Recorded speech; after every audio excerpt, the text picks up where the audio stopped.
Hello and welcome back to The Scriptures Are Real. I'm your host for today, Lamar, and this is my co-host and really the regular host, but today I'm going to host him. So how about that? Every now and then he lets me on. How are you, Lamar? I'm doing great. Okay, so let's set up with today and jump right into it. This is very exciting. We're now getting into the chapters of Isaiah, and this is where some people's eyes glaze over and they're like, oh no, Isaiah, I don't understand it. And let me talk about, really quickly to set this up, I'll talk about what a professor that I had at BYU, and he referenced Isaiah like this. And here's how he said, Isaiah has I wouldn't say unique, but he has a very interesting style that sometimes Isaiah will be talking about a past event, something that might have happened to a past king or a historical event. He might be relating that to his current day, which is the people he's speaking to directly, but also relating to the future, or our day. Yeah. So he can possibly be talking about one, two, or all three of those things all at the same time. And then he had Brother Bassett had this handout of all these things where you could see where these things went back and forth, and he's talking about, this king, but it relates to right now. Like you might say, well, the past administration did this, but it's right now. But then also relates to our day as well. And anyway, it's just, he's a very fascinating character, Isaiah. And but some people, that gets hard for some people to understand sometimes, because it's sometimes you're back and forth. And what do you think, Kerry? Did I understand? I think I have that right. Does Doug Bassett have that right? Yeah, I think this is one of the things that is genius and amazing and beautiful and powerful about Isaiah when you get it, but when you are not fully used to working through them that way, it can make things really confusing. And you're right, it's not that often that he's doing a past event, but sometimes it is. I would say it's almost always. I would never say anything is always with Isaiah, but it's almost always dealing with his present. Right. And almost always intended to also, at the same time as he's describing his present, he's describing our day and the preparation for the second coming. And there are rare occasions where it might be only the second coming or only his day. I'm not sure if there are any that are only his day, but maybe there are several that are meridian of time, and maybe rarely only meridian of time. But most of the time, he's intending all of them and several different time periods at the same time. And as you said, sometimes he will jump back and forth a little bit. Like there will be times where he's talking about things are terrible right now. What's happening right now is the northern kingdom is being destroyed and scattered. This is terrible, but there's hope for the future, because eventually God will gather Israel back in. So he will jump 2,500 years in time in half a sentence, and then he's right back in his own time, right, and so on. So he does that because that's during his dark days, the hope is the future. Yeah, right. And some fun. He also uses some kind of fun metaphors, and he has some harsh metaphors too. Oh yeah. So some of the things he calls people and says about people is pretty hard. And when you say dark days, maybe people know and don't know, but I mean, was it 3 years he tore his clothes and wore sackcloth and ashes and was mostly naked, basically, so he was in a dark place. Talk about being in a dark place. I mean, when you're sitting in a cave and sackcloth and ashes and mostly naked, I mean, he was really distraught. Yeah. And he describes a couple of times seeing visions of destruction that just undid him. I think he even says, I'm undone, and his knees quake and things like that. He sees terrible things happening around him, and he's prophesying, trying to get people to repent so that these things don't happen, and he's largely failing. Well, you kind of like Mormon and Moroni, right? Right, yeah. When they see their day and it's like, the destruction's about me, but they're going to soldier on anyway, because and they know they're not going to succeed, and so Isaiah will have some success with Jerusalem. And that's really about it. Everyone else has bad stuff happen to him because they don't listen. So, well, we have post-traumatic stress syndrome. I think he had pre-traumatic stress syndrome. He's seeing this. He's seeing it before it happens. And he's like, this is terrible. Yeah. And then it does happen. He's like, I'm seeing it happen, and that's terrible. Yeah, so I think you're right. Guy is he's getting pre-traumatic stress syndrome. We'll coin that on the phrase on the podcast. That's a new phrase for us. Okay, so let's jump into chapter 28. I don't know if you've already dealt with some of these other chapters with other guests, but we're going to focus today on 28 and 29. And the members of the church are going to recognize this as being some prophecy toward our day, and it's going to be important for them. And what we want to do today is figure out how to interpret these correctly and just get a better understanding. And Kerry, you're the guy for this, so let's get into this. So let's start off in chapter 28, and I've heard other people talk these chapters as the woe chapters, the woe, woe, woe, woe. Yeah. So Isaiah has several woe chapters, or what we would call it. They begin with woe oracles, which are in a way a judgment oracle. You could also say this is when he's going to pronounce judgment that's coming upon someone, and often he tells us also why. And so you get these woe oracles, and 28 starts out with that, right? right. Woe to the crown of pride, the drunkards of Ephraim. So this idea of being drunk is going to be a major theme for chapter 28, and in some ways for 29. And so let's note when he says Ephraim, this is using a part for the whole, right? So Ephraim is the lead tribe in the northern kingdom, or the kingdom of Israel. So he's really talking about all the kingdom of Israel, or the kind of roughly 10-ish tribes of the northern kingdom. And he's going to say, their glorious beauty is a fading flower. So, and the head of the fat valleys are like those that overcome with wine. So he's saying, you've got beauty, but it's so transient. What you have going on, you may think this is wonderful. It's wonderful for half a second and it's gone. And it is associated in some ways with their being drunk. But in some ways that's just an image of the revelry and the focusing on joy and the things, or not joy, but fun and the things of the world. But he's going to keep using that drunk imagery. So in verse 2, he says the Lord's going to bring all sorts of stuff on them. And in verse 3, we get again the crown of pride, the drunkards of Ephraim will be trodden under feet. So using that imagery again, and so on. Go ahead. Let's say on drunkards. So on drunkards, like when you said someone's intoxicated, they're fully consumed with, right? They're fully consumed with whatever it is. So if someone's intoxicated with power, it doesn't mean it's alcohol. They're intoxicated. They are fully consumed with that power, or they're intoxicated by this idea or that idea. That's what he's getting at. Am I right? Yeah, and yes, but he's certainly using the image of like actual drunkards. But you're absolutely right, because the thing he's going to keep coming out against the Northern Kingdom for is their desire for what the world would say is fantastic. So this idea of power, they keep those who are supposed to be taking care of the poor instead are keeping these things to enrich themselves. And they party on the rooftops. We get some images of that and so on. So it's this idea of trying to live it up in the world's way is really what they're intoxicated with. And he compares that, but they probably also are, as part of that, getting literally drunk. And so he's going to use that imagery against them.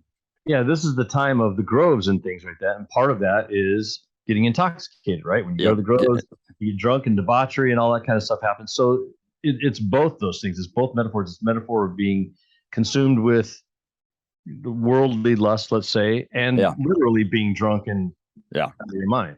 All of the carnal desires are what they're consumed with. Right? Gotcha. Okay. All of them. The thrills of the flesh, we could say, whether that be wealth or, as you say, sexual sins or drunk or whatever else. And he keeps highlighting how transient they are by comparing them to flowers and summer fruit. And these are things that are great and then they're gone. And he just keeps doing that again and again. In verse 4 and 5, he does it, and so on. Let's jump down to verse 7, though. This is when we get some imagery that is really, it's powerful, but it's terrible imagery. Mm-hmm. So we get verse 7. They also have erred through wine, and through strong drink are out of the way. The priest and the prophet have erred through strong drink. They are swallowed up of wine. They are out of the way through strong drink. They err in vision. They stumble in judgment. So even the people who are supposed to be their spiritual leaders, and in this case, he seems to be saying that besides whatever other carnal things, they really are drunkards. Yeah, this is wine. We're talking about being drunk. Yeah. And it's making them so they're not very useful. And of course, you never make good decisions when that's your state either. And then look at verse 8. And this is an image that in some ways he'll come back to a number of times. For all tables are full of vomit and filthiness, so that there is no place clean. Right. This is, and I mean, I haven't been around a lot of drunk people, but we all know this idea that people drink so much that they start to throw up. And that's what's happening. And so, I mean, they're spewing forth vomit and filthiness. Now, of course, he intends this to be thought of as literally, but also spiritually. These are the priests and prophets, false prophets. Let's make sure we're clear. But the people who are claiming to be prophets and that people are accepting them as prophets. And you'll have to think through how that's happening in your life. I mean, I start to think about people who are shaping our thoughts and the ways we view things from Hollywood or Radio City or wherever else, right? I mean, we've got all sorts of this going on, and they're spewing forth spiritual vomit at us, and we all say, "Oh, that's good stuff."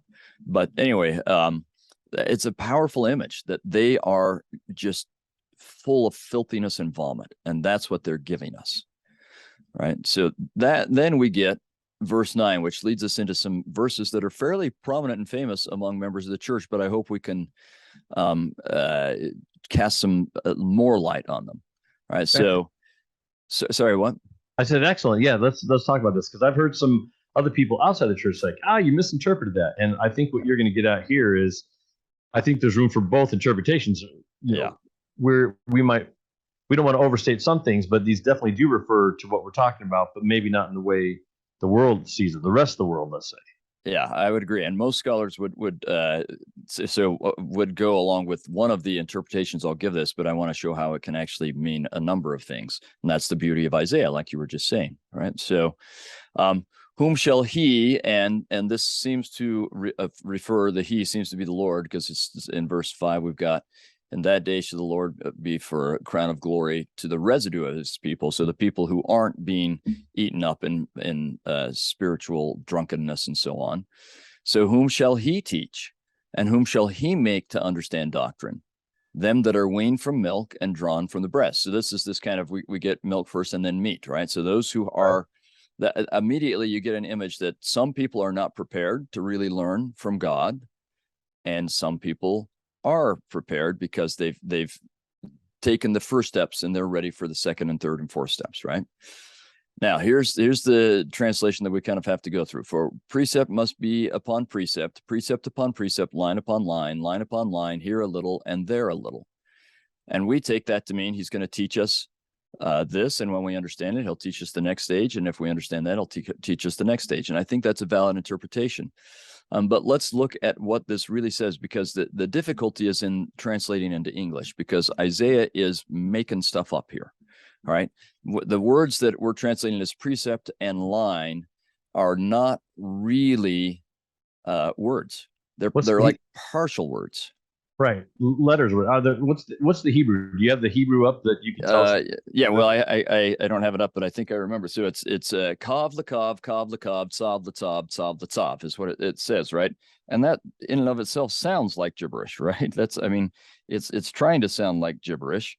And we translate it as these words because it is related to, they're partial root words of actual words. All right. So if we get to kav and tsav, the idea is that the word that is translated as precept comes from the word for commandment. All right. But it's not the full word for commandment.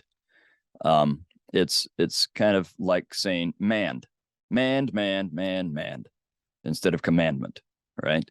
Right. And the precept, the word we translate as line, is the word for like to measure, and that's why they translate it as line, because it's like a measuring line, right? That's how when you're, especially in their day, when you're measuring out how to build a building, you use strings or ropes or a line, right?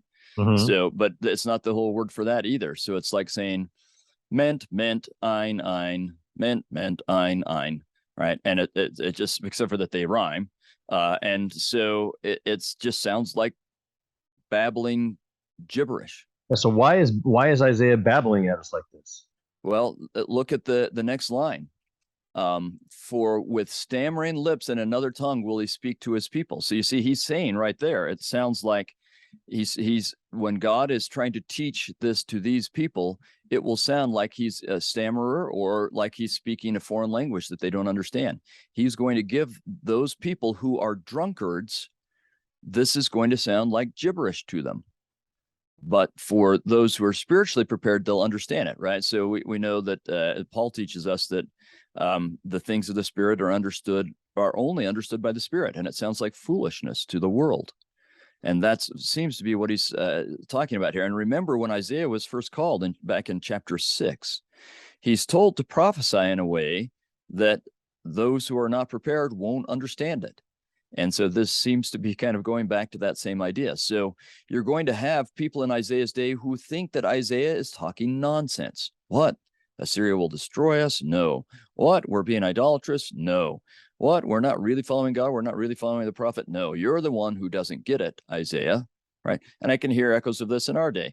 Oh, those old men who are leading the church don't get this. One day, and maybe it will be when they die and someone else comes in or something like that, but one day we'll get someone who really understands these things and can fix these practices and doctrines that they've been teaching because they don't get it, right? I hear people say that today, and that's exactly what in ancient Judah and Israel, a lot of people were saying to Isaiah, you're babbling.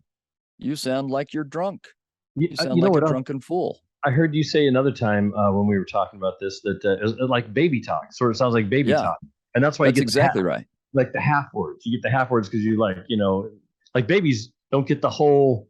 Yeah, they don't understand the whole thing, and that's what you're getting at. I think is that what they don't have the full knowledge, just like little children don't have the full knowledge, but they get a little bit. So man, like for commandment. So they don't say your name right. They say part of the word, and that's what he's like. Hey, you're gonna think that I'm talking baby talk to you because you think I'm out of my mind. But with stammering, listen, with another tongue will he speak to his people. So he's talking about somebody else is going to come along and do this. So who's going to come along and do this? So, well, and I think he intends for this to be taken in two ways. I think he intends for this to be saying that to the learned, the puffed up in their own knowledge, the false prophets and the priests that he's been talking about, the leaders in Ephraim, to them, what Isaiah and God are speaking is going to sound like gibberish and baby talk. Mm-hmm. But in reality, they're the ones who are spewing forth vomitous nonsense, right? So that's kind of the point. They sound so sophisticated to each other, and to someone who's spiritually attuned, they listen to them and they say, man, you guys are just talking garbage. That doesn't really make sense. It's just foolishness. Whereas they look at the spiritually prepared and they say, what are you talking about? That doesn't make any sense, right? Because the division of understanding things through the Spirit or understanding things from a world's point of view is growing larger and larger, so that we understand each other less and less because of this kind of, we could call it a bifurcation or enhancing whether we're moving towards truth or moving towards error in Isaiah's day and in our day. So we all sound like the other person is talking baby talk, depending upon, and which one you understand depends upon whether you follow the world or you follow God and have the Spirit with you. But the world, Isaiah makes it clear, is spewing forth vomit. Right. Excellent. Well, that's a great description. And we missed that. A lot of times we miss that. We think line upon line, precept for me. Okay, so there's the Lex de Azevedo, Saturday's Warrior, and so line upon line, precept on precept. Okay, so that's what it is. So it's a little, but that's not exactly. I mean, you could say that. Yes, that's part of what it is. Right. So most Hebrew scholars would only say no. They're talking about gibberish. And there's disagreement as to whether they're saying that Isaiah is speaking gibberish to the priests or the priests are speaking gibberish to Isaiah, right? So people disagree. I think he intends for it to be both. That's the beauty of Isaiah, as he wants us to understand it to be both. And so I think that part is accurate, that in a way he's saying you're all speaking gibberish to each other. But I think that the gibberish words he chose he chose carefully because they can be line upon line, precept upon precept. If we look at them carefully, right, we can say, oh, that's what the root word is.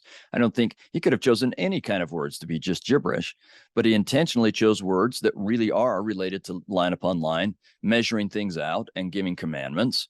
And that's the idea, is that God will give us a commandment, and if we keep those commandments, we get other commandments, and we keep those commandments, he measures out more to us, and he tells us more and more and more, and speaks to us more and more and more, if we are acting on the things he's already given us. And if not, then we lose the things he's given us, and we understand less and less and less of it. And all of that is conveyed so cleverly, I think, and beautifully, in using baby talk words that actually are based on some pretty important concepts. I think that's great. And this is the genius of Isaiah. And Yes. it's no wonder that Christ has created the words of Isaiah, because he has such a command on the language, and he can convey so much meaning in a little space. Like we were talking about, like he can refer to different time frames all at the same time. He's also referring to more than one concept in this part here. Like, yeah, we're both talking gibberish, or we don't understand each other, but also there's more into it. So anyway, yeah, and it applies in their day and our day, right? And their day, there's this gap between those who are spiritually tuned and those who aren't, and there's certainly that gap in our day. So it's meant to be understood in more than one way and applying to more than one time period. That's impressive prophesying, right? Right. Excellent. Very good. I hope the people are taking notes on this, because this is fun stuff, and hopefully we're unraveling Isaiah a little bit so that it's not so eyes glazed over. What is he talking about? Yeah. He's got some fun stuff tucked in here.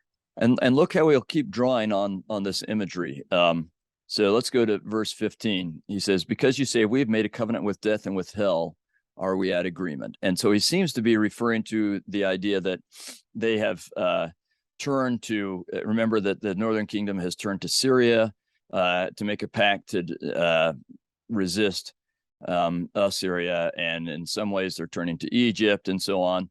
And he says, you're relying on your pacts, your alliances, and in reality, these are pacts and alliances with death and hell, because that's where this leads you. You're not turning to God and relying on God, so this leads you to death and hell. And then we get in verse 16, he says, because of this, God says, I lay in Zion a foundation stone, a tried stone, a precious cornerstone, a sure foundation. So now he's back to the imagery of building. And remember that the line is that he's talking about is an image of building, right? You're stretching out these lines to be able to build a building. And he continues with that in verse 17. Judgment also will I lay to the line, and righteousness to the plummet. So the line helps you go horizontally, right? And the plummet helps you. It's a line with a weight on the end, so it helps you go vertically. So it's all about measuring out buildings, right? But it's this line upon line, precept upon precept. And hail shall sweep away the refuge of lies, and the waters shall overflow the hiding place. So what he's basically saying is, for those who are spiritually attuned, I'll help you lay out a foundation that you can stand on. But when I come in judgment, those who haven't used my line and my plummet are going to be swept away. Right? Their lies and their vomit are going to be swept away in the storm that's coming. And your covenant with death in verse 18 shall be disannulled, and your agreement with hell shall not stand. When the overflowing scourge shall pass through you, then you shall be trodden down by it. Now, in some ways, he's talking about Assyria coming in and sweeping them away and sweeping away all their vomit, right? But it has spiritual applications for our day as well. But you can see how he keeps drawing on this this idea of both their spiritual drunkenness and giving you precept upon precept, line upon line, to measure out a sure foundation of truth. So that in some ways he's comparing, you can stand on a foundation of truth or lies, and the lies come from the world and the truth comes from me. You decide what you want to do. Excellent. That's very good. And we talked about that some in Come Follow Me in Ecclesiastes as well, about foundations and what's true and what's not, lies of the world kind of thing. So excellent. Yeah. Now we'll see him. He takes a different tack to kind of explain the same ideas in verses 23 through 29. And these are images that are sometimes hard for people to understand. But he says, give ear and hear my voice, hearken and hear my speech. This idea, I'm going to speak to you. I'd like you to listen to me. Right. Those of you who are spiritually attuned will listen to me. And again, this harkens back to Isaiah 6. The Savior, when he gives all these parables in Matthew 13, and they ask, why are you speaking in parables? He actually quotes Isaiah 6, and he says, I'm doing this so that those who are prepared will understand, and those who aren't won't understand. So this is all that same imagery. But here he's going to use some agricultural imagery instead of building imagery. He says that it talks about the plowman who's plowing all day to sow and breaks it open. And then he talks about, doth he not cast abroad in verse 25, doth he not cast abroad the fitches and scatter the cumin, and cast in the principal wheat and the appointed barley and rye in their place? For God doth instruct him to discretion and doth teach him. So if you want to understand what he's saying, you have to look at, okay, what are these plants and how do you plant them? And fitches and cumin are stuff where you just kind of break all the ground up, not necessarily in rows, but although you can do that if you want to irrigate. But if you're going to rely on rain, you don't have to do that. You just break all the ground up, and they relied on rain, by the way. And then you scatter them. For fitches and cumin, you just toss it. And they grow best if you get clumps that land the way that happens when you just toss seeds. Whereas go ahead. Like sowing, like when you're sowing seeds, just when you toss it out there, right? Yeah, just totally tossing it out there, as opposed to wheat and barley, where you get rows and you space them carefully every so many inches or thumbs or whatever apart.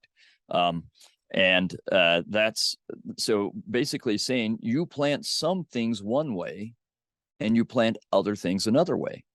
And then he goes on to talk about the harvest in verse 27. Fitches are not threshed with a threshing instrument, neither is the cartwheel turned upon the cumin, but the fitches are beaten out with the staff and the cumin with the rod. But bread corn, or that's grain, is bruised, and so on. So, and these things are threshed in different ways as well.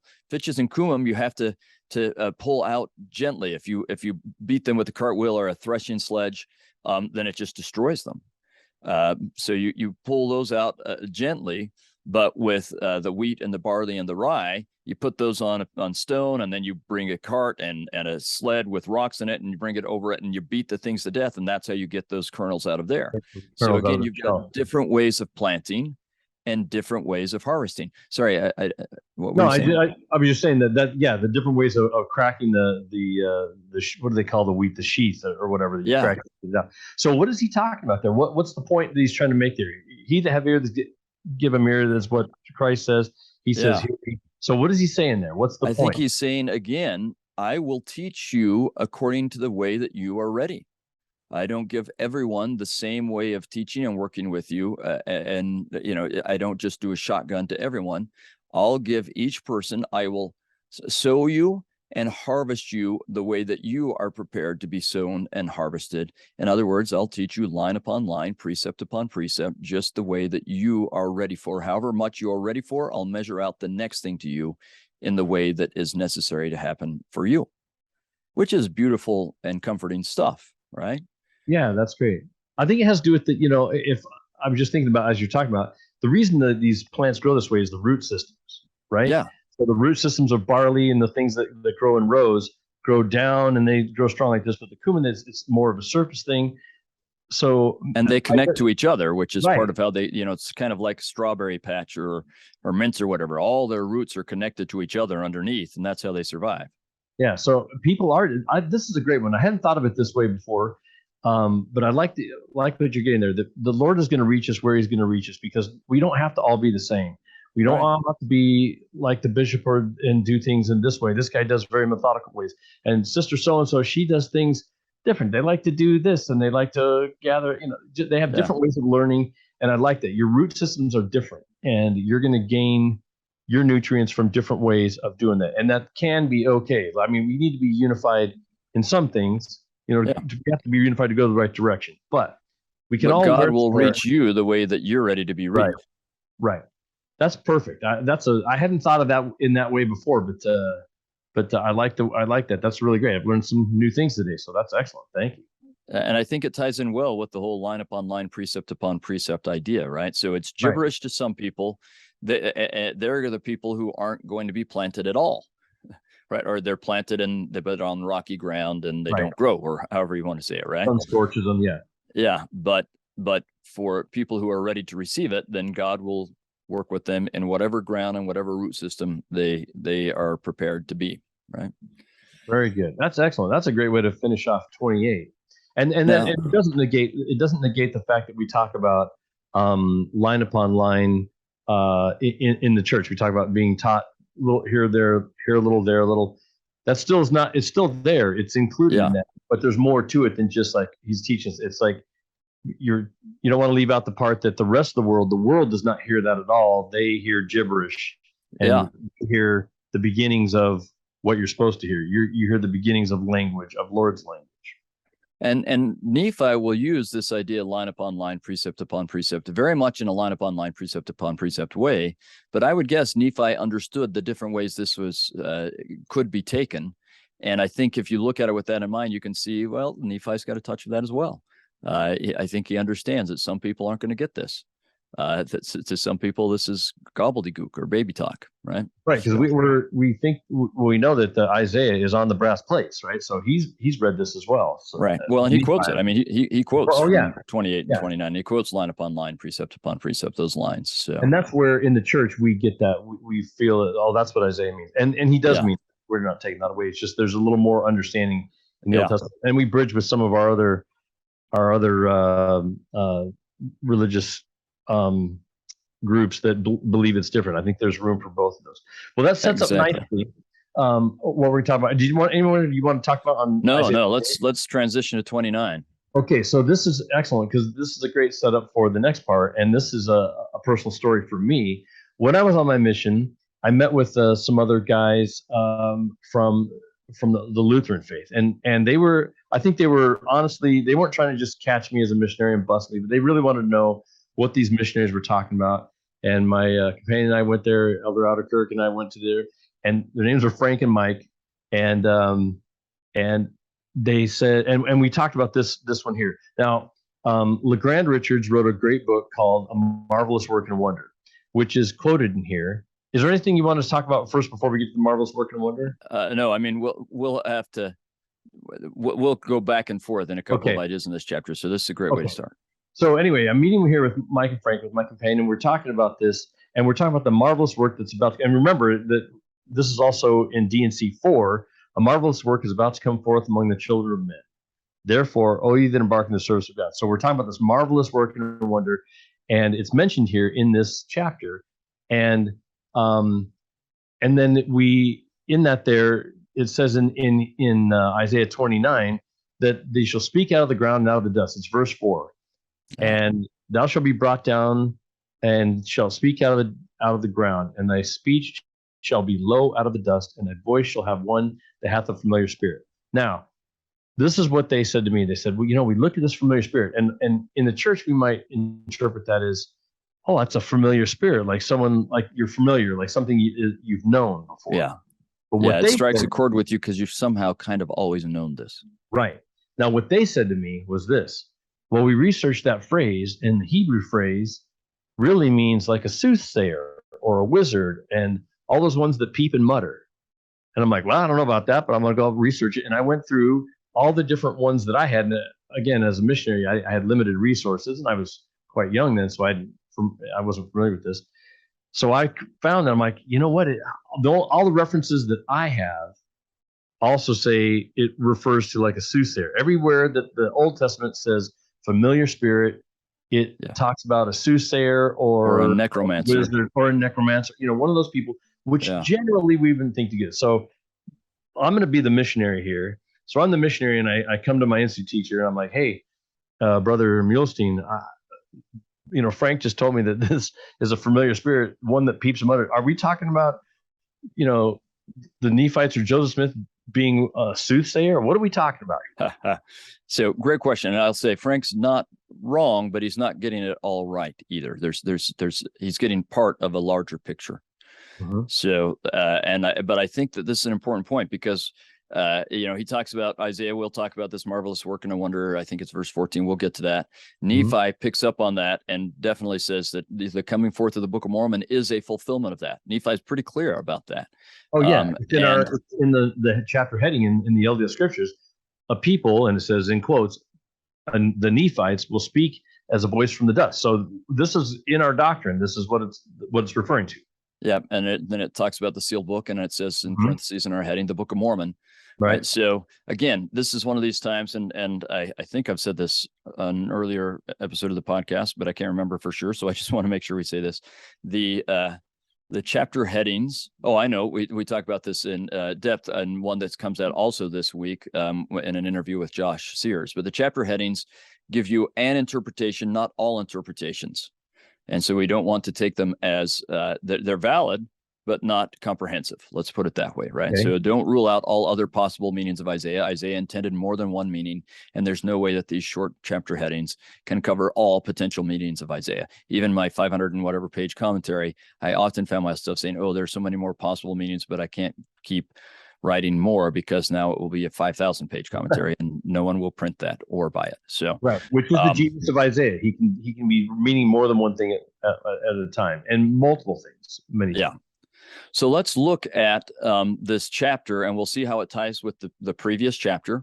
Often the chapters just keep going, right? So don't make this chapter break too big of a thing. There is a slight transition we'll address, but it's still continuing with the same ideas and themes.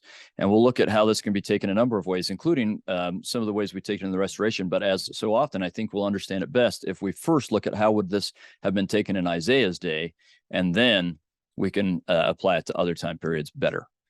Okay. So we start in verse 1, and this is where we get the idea of a transition. He's moving from talking to Ephraim to Judah because he's going to talk about the city where David dwelt, or the city of David, right? And let's be clear, in the scriptures, all but one time when you talk about David's city or the city of David, you mean Jerusalem.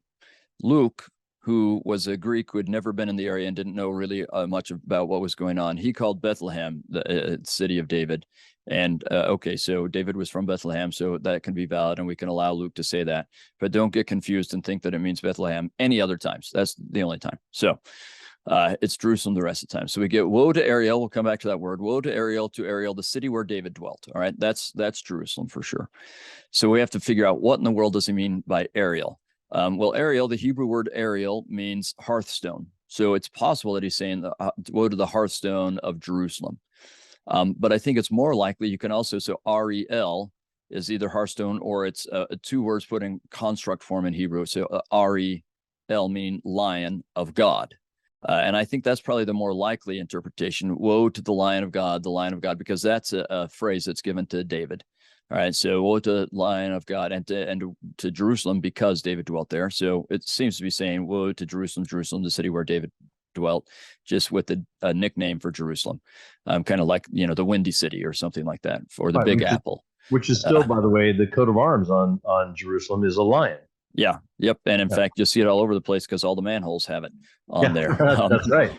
So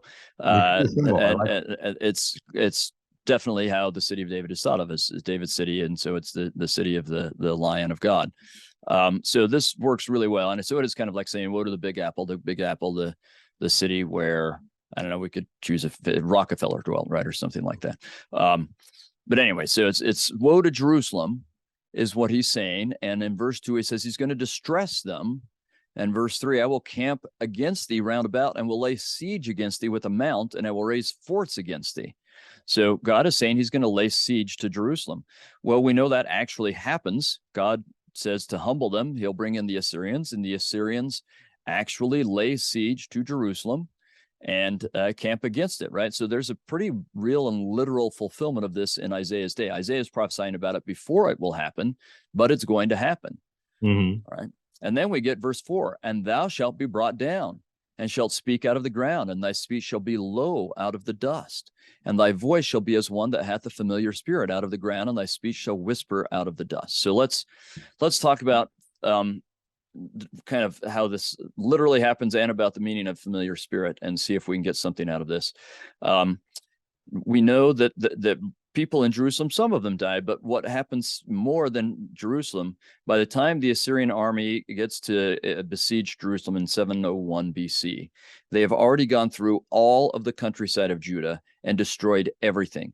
Some little villages may have escaped, but every sizable town was destroyed, laid waste, with tons of people killed, and often in brutal ways. But death has just swept through the kingdom of Judah in a huge and decimating and devastating way. So many people have been killed. And what the Assyrians would do to intimidate people is they would, and try and get them to capitulate, is they would say, okay, the town that they conquered before Jerusalem was Lachish. And that the town, well, it's not a town, it's a city. And the city that they conquered before Lachish was Azekah. So they took prisoners from Azekah and they went outside of Lachish. And we know this both because we have some descriptions of it, but also the Assyrian king depicts this on his palace walls. So we have, like, as it were, the photos of it, kind of, right. They're the carvings of it. And they are torturing the people from Azekah in front of outside the walls, but in front of the eyes of the people of Lachish to scare them. Gate, so they're impaling them, they're flaying them, they're cutting their hands and their feet off, and all these kinds of things to kill them in a very painful way in front of the people of Lachish to get them to give in. Now, we have the account in both Isaiah and 2 Kings of the army coming to Jerusalem and the representatives of the king of Assyria going out and Rabshakeh and others yelling to Hezekiah's ministers and to all the people in Jerusalem saying, hey, you should give up. There's no way you're going to make this. It doesn't talk about them doing this torturing thing, but I can't imagine they weren't doing that. I would guess that was happening as well. And for those of you listening, Kerry covers this in another podcast earlier on about the city of Lachish.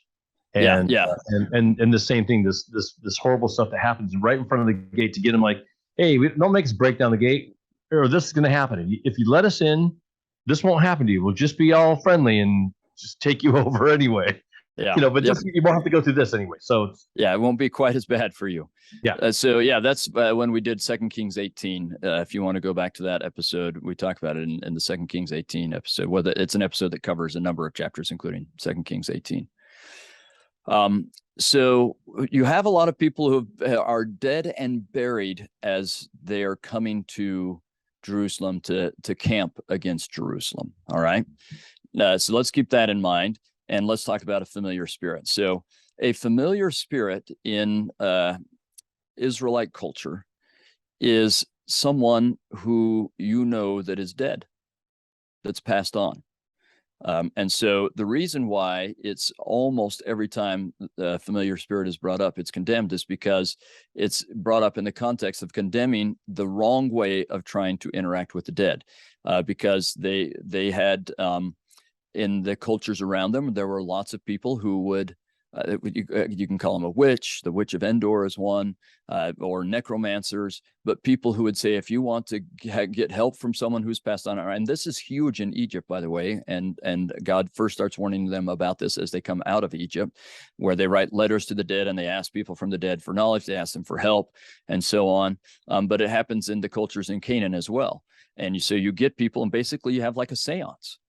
Or something like that, where you have someone who says, I will communicate with the dead for you. But what they say is, I'll communicate with a familiar spirit for you. A dead relative is a familiar spirit. For example, Saul, this is the problem he has when he wants to know if he should go to battle against, or what's going to happen when he goes to battle against the Philistines. And usually you consult a prophet about that.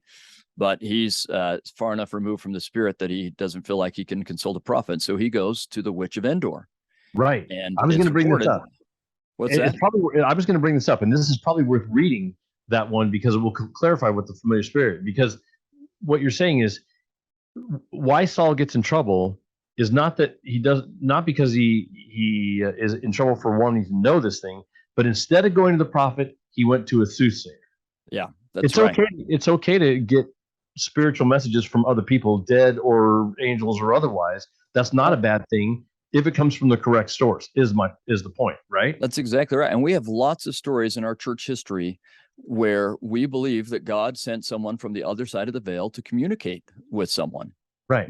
A familiar spirit came, and it was a good thing. And in fact, we could say that Moroni appearing to Joseph Smith was a familiar spirit talking to Joseph Smith. I mean, I Right. don't know how closely related they are, but still, it's someone from the dead that's sent to give Joseph Smith information. Well, he quotes the Bible, so he quotes something that's familiar. So, Yeah, right. yeah, So, anyway, there's a little bit of a that whole thing, the concept of what a familiar spirit is. Is it familiar because you heard it before, or because you're familiar, or But anyway, but that was the trip up that Frank and Mike had on this yeah, thing. Is they were like, and it's true that most references to the familiar spirits are those, but it's not the familiar spirit that's bad. It is the way you go about it. exactly right. Okay. That's exactly right. So, familiar spirits or passed on dead, and most often passed on relatives that are dead, but or someone that but passed on dead in general. Mm-hmm. There's nothing wrong with that. It's whether it's coming from God or not. That's the question. And how are you trying to seek it? And 99% of the time they're mentioned, it's the wrong way. But in this case, it's a good way. So let's put ourselves in the shoes of Isaiah's audience. And in the time when he is prophesying about. Okay, so he's prophesying saying this will happen. Let's talk about when it does happen, when the Assyrians come in and they lay siege to Jerusalem, when they camp against it, as it mentions in verses 1-3, right? Right. So now there are people who have been brought down. Judah has been brought down, and there are tons of Jews or Judahites that are buried in the ground and are speaking out of the ground, low out of the dust. And it's like a familiar spirit out of the ground, because what they're testifying is their very deaths, and the fact that they're moldering in the dust is testifying that you better repent or you join us here. So when he says thou, who's he saying? Who is thou that he's speaking to? It's speaking Judah. To people, Judah. Okay, so he's speaking to Judah, the ones that are dead already, or the ones Both. who are. Okay, great. So, well, they're not dead already, right? He's telling them, by the time I'm camping against Jerusalem, most of you are going to be dead, speaking out of the ground to the people who are there in Jerusalem. And hopefully the people in Jerusalem are going to recognize it and respond, which, by the way, they do. The deaths of their countryside and the decimation of their countryside has to be part of the motivation for listening to Isaiah and Hezekiah and getting rid of their idolatry and renewing their covenant with God and following God. And that's why they're spared, because they responded to what the prophet was teaching them. But I think at least partially because they were seeing what happened as their relatives were killed and put in the ground. Excellent. Okay, so that's great. This is something that we haven't. We refer to this as the Nephites a lot of time, but it's not exactly the Nephites. It could be some of the. Well, Nephites. when we look at it in different time periods, then it is, right? Yes, exactly. Because again, he can speak on all these time frames simultaneously. That's exactly right. So, but so let's think of this before we go to the Nephite one. I hope that this is happening for us by reading the Old Testament this year. Our Israelite ancestors and relatives should be speaking to us out of the dust. And we should be responding. We should be learning. This record, the Bible, is them speaking to us out of the dust, telling us, you should learn from our lessons and our mistakes and what happened to us. Learn from us. All right. So this is part of why, like, my website is called outofthedust.org, and I've got an Out of the Dust Facebook page and all sorts of stuff, because what I'm really trying to do is help the our ancient culture and background and ancestors and relatives be able to speak to us today. That's part of what you and I are trying to do right now. As we make the scriptures real, we want them to speak out of the dust and become real to us. Right. It's also why, like, we've got the logo as the scarab beetle and the pyramid, because the scarabs are this idea of rebirth, that which is dead will become alive again. And so we want all these ancient things to speak to us again, so that we also can be reborn. And the idea of a pyramid is this idea that heaven descends down to you so that you can live again, and so on. So it's all kind of tied together to this idea that we take what God has given us from these ancient prophets, and we allow them to become alive just enough in our lives to help us learn from them, and then us turn to God so we can be reborn. I hope that this is a familiar spirit speaking to you out of the dust as we do this study of the Old Testament right now. And I hope Isaiah is a familiar spirit that is speaking to you out of the dust. Those are one of the interpretations that I hope we get from this. That is excellent. Yeah, excellent. What lessons are we drawing from the scriptures that apply to us today? Which is why we read the scriptures in the first place. What lessons, not just a history lesson, like what happened then, is what lessons are they telling us today? What things did the prophets then say to us that still speaks to us today? Still, all these many thousands of years later, still relevant to us, and why? Because these things still apply to our day. Yeah. And in our theme that you and I keep doing, where we are communing with God, one of these kinds of communion should be that we let these ancient prophets and ancestors speak to us as well. We should have communion with them through their writings. And that should open us up then to communion with the Holy Ghost, to both guide us and sanctify us. So excellent. Which turns the hearts of the children to their fathers and the fathers to the children. Yes. So, yes. That's exactly right.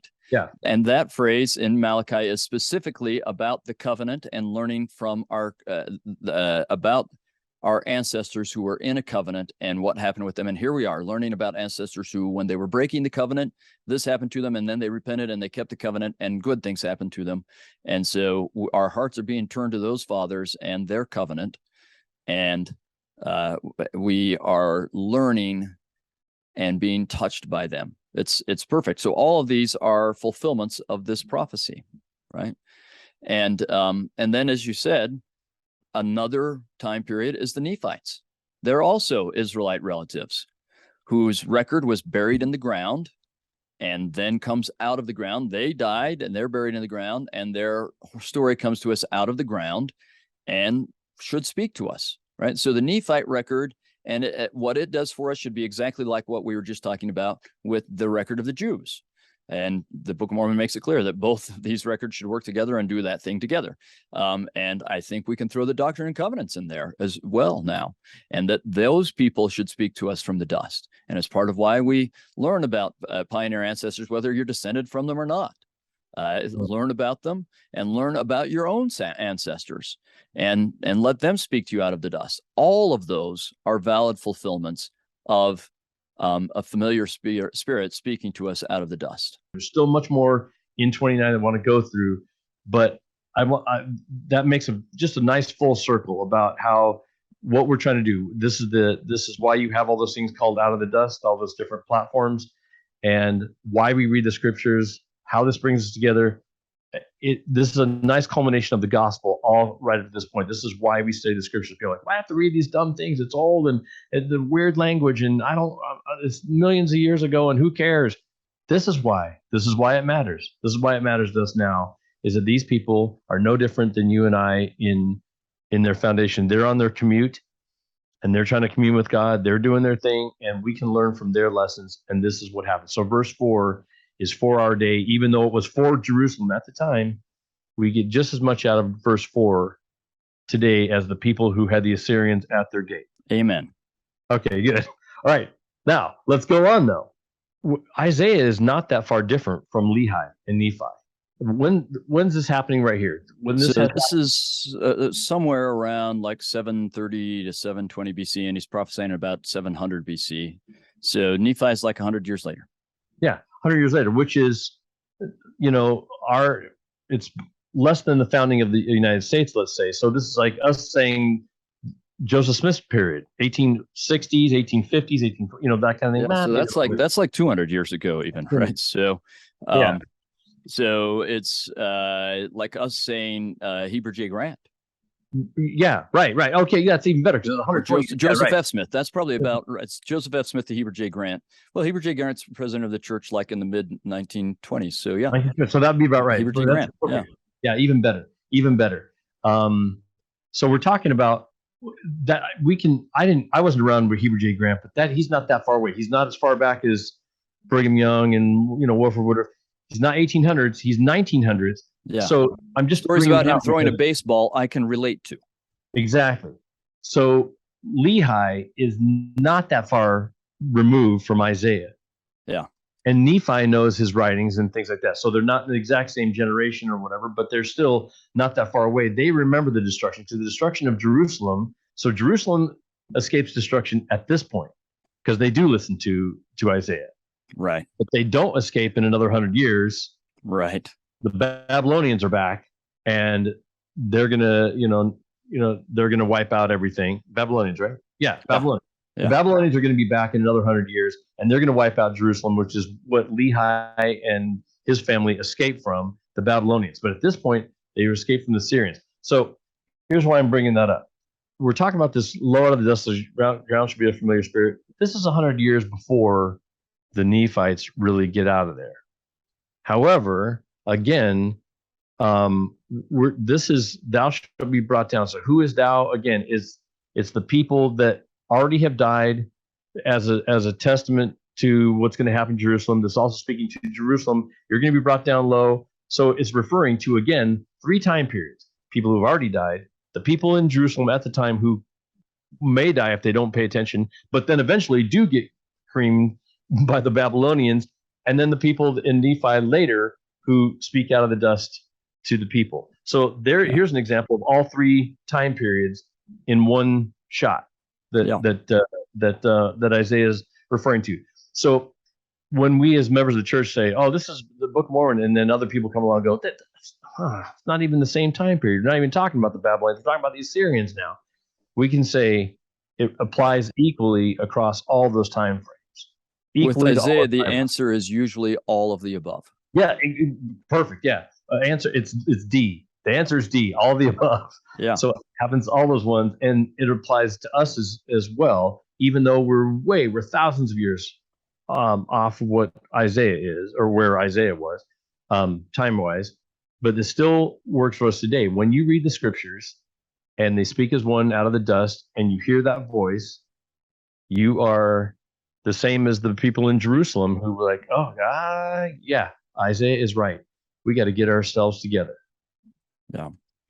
Now let's look at, I agree. And let's look at how he's going to tie this together with some of the themes in chapter 28 and this idea of drunkenness. So when he talks about verse 7, and the multitude of all the vision or all the nations that fight against Ariel. So he's talking about still when things come to against Jerusalem, but think of how, but they also come against the Jerusalem and Lehi's day, like you said, or they come against the Nephites. And in some ways, the world is camping against us right now. Then we get it shall be at the end of verse 7, all those that distress her shall be as a dream of a night vision. So this is what it's going to be like for those who are distressing us or Jerusalem or whatever. And sometimes that distress is coming from inside. It's these drunkards that he's been warning us about. And sometimes it's the Assyrians. It's both. Both A and B, right? So verse 8, it shall be even as when an hungry man dreameth, and behold, he eateth, but he awaketh, and his soul is empty. Or when a thirsty man dreameth, and behold, he drinketh, but he awaketh, and behold, he is faint, and his soul hath appetite. So shall the multitude of all the nations be that shall fight against Mount Zion. So everyone who is fighting against righteousness, they're doing so because they feel like this is going to satisfy them, this is going to fulfill a need. But it doesn't, any more than eating in a dream fulfills your hunger, or drinking in a dream fulfills your thirst, right? It just doesn't happen. You think it's going to, and then it turns out, no, that was nothing. It absolutely did nothing for me. And this is true of anytime we pursue the values of the world, in any way, anytime we pursue the values of the world in any way at all, it is like eating or drinking in a dream. But let's keep going on, because we get verse 9. Stay yourselves and wonder, cry ye aloud and cry, they are drunken. So the people who are attacking or fighting against, whether from within or without, fighting against Zion or God's true covenant people, they're drunken, but not with wine. They stagger, but not with strong drink, right? So he's drawing in this drunken imagery, but here he's making it clear, in the earlier one, some of it is actual literal drunkenness and some of it is spiritual drunkenness. This time he's just talking about spiritual drunkenness. And he's going to say he's going to pour the spirit of the deep sleep upon you and so on. And that's when we get to verse 11. And the vision of all is become unto you as the words of a book that is sealed, which men deliver to one that is learned, saying, read this, I pray thee. And he saith, I cannot, for it is sealed. And the book is delivered to him that is not learned, saying, read this, I pray thee. And he saith, I am not learned. But in the end, it's the one who's not learned who is going to understand it, right? And that's where we get this marvelous work and a wonder that we read about in verse 14. Behold, I will proceed to do a marvelous work among this people, even a marvelous work and a wonder, for the wisdom of their wise men shall perish, and the understanding of their prudent men shall be hid. So think about that in the context of what we were talking about in chapter 28, because all of this is designed to go together. We get from chapter 28 through here as part of the same thing. Mm-hmm. The people who are not spiritually prepared will find the teachings of God, whether that be in the Bible or the Book of Mormon or any way that God gives us his word. It's going to be sealed to them, and they can't understand it because they think they already know and understand everything, and because they're relying on the world instead of being humble and saying, God, teach us. So they will not get line upon line and precept upon precept. Instead, it's just sealed to them. It's gobbledygook, it's gibberish, it's baby talk. Right. But the unlearned, the person who is humble enough to recognize, oh, I don't know everything I need to know, and the only source for me to get it from is God. To them, they learn line upon line, precept upon precept. God will teach them according to the way that they need to be planted and sowed and harvested. And he will open the sealed book for them, and it will be a marvelous work. It's hidden to the wisdom of men, but it's open to those who are open to God. And so I think chapter 28 and chapter 29 tie together. Is one of the interpretations of that the Book of Mormon? Absolutely. Is it a really, really important interpretation of this? Absolutely. But it has an application in Isaiah's day before the Book of Mormon was even thought of being written. It has an application in Jeremiah's day when they still hadn't even written one line on brass plates yet. Or well, not on brass plates, but on the plates that Nephi is going to make later. And it has an interpretation for all of Nephi's people, and it has an interpretation for us today as the beneficiaries of the writings of the Nephites and the ancient Israelites in the Bible and the Book of Mormon. It just all ties together in this wonderful, amazing way. Excellent. Great are the words of Isaiah. Yeah. I mean, it is incredible how he can bring this all together so well, isn't it? And I think... I mean, it's just so beautiful to recognize the unity of Scripture. We get teachings, like I said, Paul talks about that the things of the Spirit are only understood by people who are in the Spirit. Joseph Smith teaches similar things. Nephi teaches us that. Isaiah is teaching us this.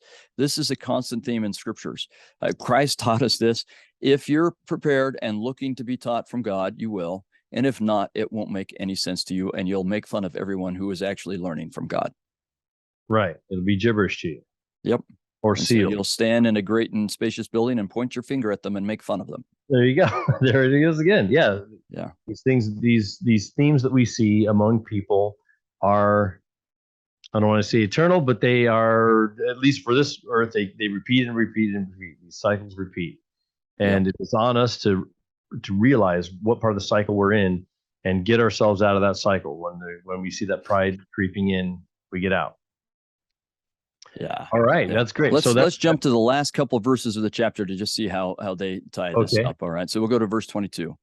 Therefore, thus saith the Lord who redeemed Abraham. So very clear, he's talking covenant stuff and how he's going to take care of covenant people who are ready to listen to him. Right. Concerning the house of Jacob, Jacob shall not now be ashamed, neither shall his face now wax pale. The reason why he has been ashamed and his face waxing pale is because the world's making fun of him because they don't get this stuff. But when he seeth his children, the work of mine hands in the midst of him, they shall sanctify my name, this is God speaking, and sanctify the Holy One of Jacob, and shall fear the God of Israel. They also that erred in spirit shall come to understanding, and they that murmured shall learn doctrine. So eventually, everyone gets the chance, especially those who've made a covenant people, or made the covenant and become the people of God. But eventually, everyone has the chance to learn doctrine. Now, not everyone is going to accept it, but everyone will have the chance to learn and be edified and sanctified by those who have spoken out of the dust. But again, that's going to be a much future event because that ties in with every knee shall bow and every tongue confess that Jesus is the Christ. Yes. That's a millennial thing. That's way back. So here he is talking about redeemed of Abraham. He's talking about the past. He's the house of Abraham and the covenants that were made behind him, or before his time. He sees these children, the work of his hands, these things that are happening now. And then eventually they're going to, the house of Israel, the house of Jacob is going to be redeemed. But that doesn't, the full amount of that happening doesn't happen until the end of the world. That's way in the future. Yep. So again, yeah, there we go. That we're seeing the Isaiah, like Moses and other prophets, sees the whole perspective beginning to end. And he's trying to tell you that. He's like, hey, if you pay attention, if you read the books, read the words of the book, if you understand what the world understands as gibberish, you're going to be part of that redemption process. Eventually, it's all going to happen, but you can do it now. But the Lord's program is not going to be frustrated. Abraham's covenants will come to pass. Amen. Very good. All right. Well, that wraps up into the Isaiah 29. Anything else you want to add to read? I like that you group these two together here, because this is one. First, it's the woe to the northern kingdom. You guys are in trouble. Blah blah blah. And then woe to Jerusalem, or the southern kingdom, right? Judah and a little bit of Benjamin. You guys need to do this. So these two really go together, because it's one of the same sermon, just two different people. We break them up into chapters, but it's really meant to be together. So I'm glad that we absolutely put it together. Well, Kerry, thanks so much. Anything else you want to add before we wrap this up? No, let's just keep letting them speak to us out of the dust.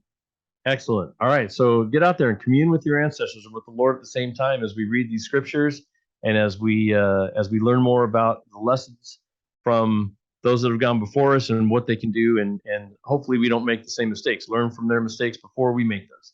So, Kerry, thanks again for letting me come on and host this, and thanks for your excellent information. Please, if you like what's happening here, like, subscribe, do all the things that help other people understand the same thing, and check out some of Kerry's information on outofthedust.org and outofthedust.facebook or Facebook. And then I have this little book here called Let's Talk About the Book of Abraham, which talks about a little bit of this. I just got that at Deseret Book the other day.